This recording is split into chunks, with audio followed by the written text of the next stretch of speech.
जय हिंद। स्वागत है, नमस्कार। आज की बड़ी खबरों में दोस्तों, आज हो गई है 3 अप्रैल और आज की बड़ी खबरों को जानेंगे इस वीडियो में। दोस्तों रिक्वेस्ट है कि आप नए हैं चैनल पर तो चैनल को सब्सक्राइब करके घंटी का आइकन को जरूर दबाइएगा।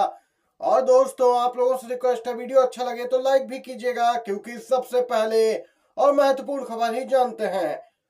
वक्फ संशोधन विधेयक 2025 आधी रात को लोकसभा में पारित। जी हाँ, जब यहाँ पर देश सो गया तब विधेयक पास हो गया। वक्फ संशोधन विधेयक 2025 यहाँ पर दोस्तों रात लगभग 1:50 पर लोकसभा में पारित हुआ।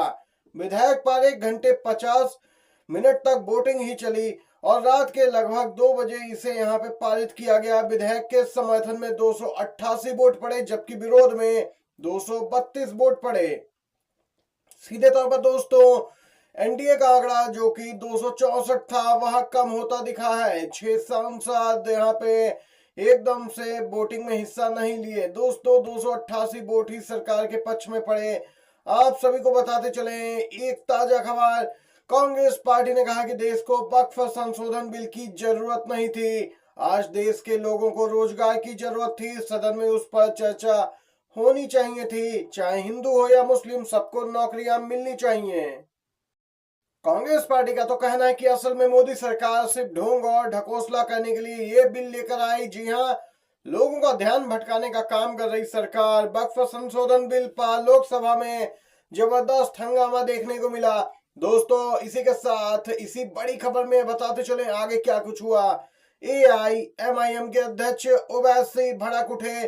जी हाँ दोस्तों, वक्फ बिल पर जंग जोरदार, जमकर तकरार हुई। आपको बताते चले दोस्तों, ओवैसी ने कहा कि मैं गांधी की तरह इस कानून को फाड़ता हूं, क्योंकि ये अनकॉन्स्टिट्यूशनल, असंवैधानिक है। इस देश में झगड़े पैदा करने का काम बीजेपी करना चाहती है। मुसलमानों से अधिकार छीना जा रहा, ये कहना है ओवैसी का। दोस्तों वहीं आपको बताते चले, इमरान मसूद द्वारा दिया गया संशोधन गिरा, ओवैसी का संशोधन भी गिरा। मोहम्मद जावेद केसी वेणुगोपाल का भी संशोधन गिरा। जी हाँ दोस्तों, ओवैसी स्वागत राय का संशोधन भी खारिज किया गया। लोकसभा में वक्फ बिल पर यह बड़ी अपडेट निकल के आई है। दोस्तों अब जानते हैं कुछ सांसदों की प्रतिक्रिया क्या कुछ निकल के आ रही है। सबसे पहले चंद्रशेखर आजाद, यहाँ पर आजाद समाज पार्टी के अध्यक्ष नगीना से सांसद।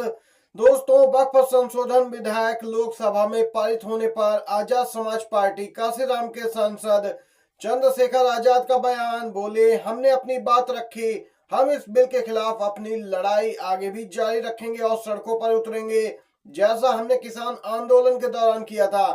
टीएमसी के सांसद कल्याण बनर्जी का बयान जानते हैं।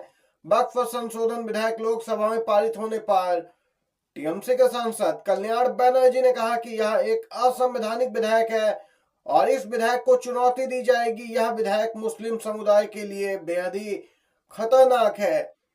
भाजपा को इस विधेयक को पारित करने की कीमत चुकानी पड़ेगी, टीएमसी सांसद का बयान। इसके साथ दोस्तों जानते हैं, डीएमके सांसद ए राजा ने संसद में केंद्रीय मंत्री किरण रिजिजू का पर्दाफाश किया। अल्पसंख्यक मंत्री हैं यहाँ पर किरण रिजिजू। जी हाँ दोस्तों, उसके विभाग के।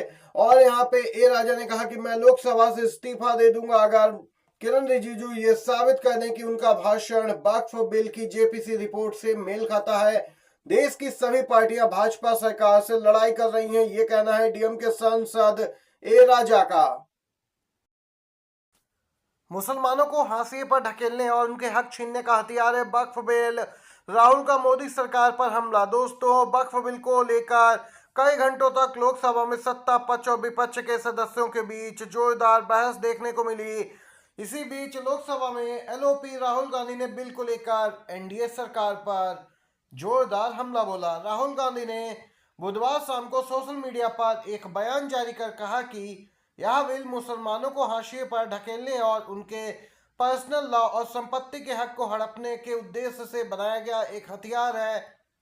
राहुल गांधी ने कहा कि आरएसएस, बीजेपी और उनके सहयोगियों द्वारा आज मुसलमानों को निशाना बनाकर संविधान पर हमला किया गया, लेकिन वे भविष्य में अन्य समुदायों को भी निशाना बना सकते हैं। कांग्रेस के पूर्व अध्यक्ष ने कहा कि उनकी पार्टी इस कानून का कड़ा विरोध करती है, क्योंकि यह भारत के मूल विचार पर हमला करता है और धार्मिक स्वतंत्रता के अधिकार का भी उल्लंघन करता है। वक्फ बिल को लेकर बड़ी खबर निकल के आ रही है। भले ही दोस्तों सरकार ने इसे लोकसभा से पारित करा लिया हो, वक्फ संशोधन बिल लोकसभा में पास हुआ, लेकिन अब राज्यसभा में होगी अग्नि परीक्षा। लोकसभा से पास हो गया, पहली बारी बारी से व्यक्तिगत सदस्यों के संशोधनों पर ध्वनिमत से मतदान किया गया, जहां सभी विपक्षी नेताओं के संशोधनों को खारिज कर दिया गया। वहीं दोस्तों संशोधित वक्फ बिल के पक्ष में 288, विपक्ष में 232 वोट पड़े। अब आज इसे संसद के उच्च सदन राज्यसभा में पेश किया जाएगा। इस बिल को जेपीसी में हुई लंबी चर्चा और रायशुमारी के बाद संसद के निचले सदन यानी लोकसभा में पेश किया था, जिस पर लंबी चर्चा हंगामा हुआ। विपक्ष ने बिल को असंवैधानिक करार दिया। दोस्तों आपको बताते चले, यहाँ पर सरकार के लिए अग्नि परीक्षा होने जा रही है राज्यसभा में, क्योंकि यहाँ पर अब जबरदस्त हंगामा देखने को मिलेगा वक्फ बिल को लेकर। दोस्तों इसी के साथ एक और बड़ी खबर की ओर बढ़ते हैं। लोकसभा में दोस्तों जो वक्फ बिल पेश हुआ उसमें क्या क्या बदला है, जानते हैं इस पूरे मामले को।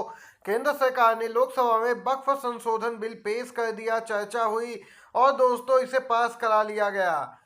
दोस्तों आपको बताते चले, अब यहाँ पर जो अपडेट आई है उसके अनुसार नए बिल के हिसाब से वक्फ बोर्ड को नया नाम मिला है और इसका नाम होगा उम्मीद। जी हाँ, unified Waqf management empowerment efficiency and development, उम्मीद नाम से जाना जाएगा। पहले ऐसा कानून था, कोई भी व्यक्ति अपनी प्रॉपर्टी वक्फ में दे सकता था, लेकिन नए बिल में अब उसे यह साबित करना होगा कि वो 5 साल से इस्लाम का पालन कर रहा है, प्रॉपर्टी उसकी अपनी है और वक्फ में देने में कोई विवाद शामिल नहीं है।